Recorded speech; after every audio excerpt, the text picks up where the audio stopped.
Samahan niyo akong bisitahin ang tanim ko sa likod ng aking bahay.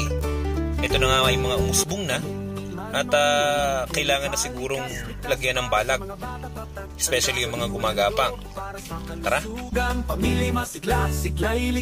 Mayroon nga pala akong mga napulot dito pinagputulan ng kawayan. Hindi ko alam to kung Chinese bamboo ba to, pero okay na tong gapangan para lang hindi na tayo mamroblema sa magputol ng mga kahoy o mga malaking kawayan pa.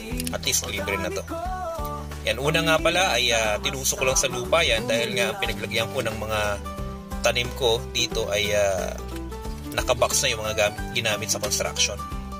Pero dahil nga umuulan, yan yung ginawa kong solusyon para hindi maantala yung ating pagtatanim. So, kailangan nating gumawa ng ganyan, balag-balag gamit ang tali na alambre at yung mga kawayan. Ang atin nga pala mga tanim dito ay upo, meron tayong sitaw, at meron din tayong patola na pagagapangin sa mga balag na ito. Yan nga at yari na. At iiwan na natin yan dyan kasi medyo umaambo na at medyo madilim na ang langit. Tanggalin natin yung mga hindi kailangan damo dito sa mga box. Ito yung sitaw natin, yung kanina ay upo.